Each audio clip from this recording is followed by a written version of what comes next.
ঢালিউড অভিনেতা ও নায়ক জায়েদ খান বৈষম্য বিরোধী ছাত্র আন্দোলনের আগে থেকে আমেরিকায় অবস্থান করছেন।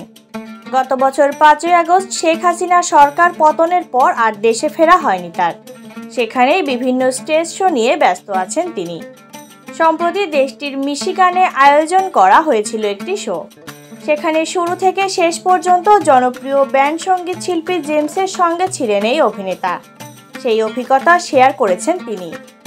মিশিগানের এই শো জেমস যেমন উপভোগ করেছেন, ঠিক তেমনি উপভোগ করেছেন স্থানীয় বাঙালিরা।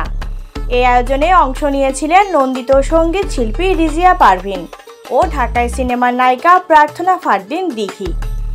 জেমস সম্পর্কে সামাজিক মাধ্যমে একটি পোস্টে জায়েদ খান লিখেছেন, আপনার সঙ্গে আড্ডা দিতে গিয়ে সময় যে কখন চলে যায় টেরই পাই না। আপনার আদর, স্নেহ, শাসন আমাকে গভীরভাবে আবেগপ্রবণ করে তোলে। আল্লাহ আপনাকে সুস্থ রাখুক, ভালো রাখুক, এই দোয়া সবসময়। এই বর্ষিয়ান কিংবদন্তি ব্যান্ড তারকা জায়েদ খানকে ভীষণ পছন্দ করেছেন, সে কথা আয়োজক শুভ কামালের কথাতেই স্পষ্ট। জায়েদ খান হাফ প্যান্ট ও গেঞ্জি কোথা থেকে কিনেছেন মজা করে এই প্রশ্নও করেছেন জেমস। সামাজিক মাধ্যমে একটি পোস্টে শুভ কামাল লিখেছেন, জায়েদ খান ভাই থাকলে যে কোনো আড্ডা জমতে বাধ্য।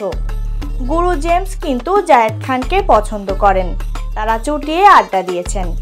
জায়েদ খান পরে আমাকে বলেন, দেখেছেন গুরু আমাকে যেমন আদর করেন আর কোনো শিল্পী পাবেন না যার সঙ্গে গুরু এমন আপনভাবে কথা বলেন।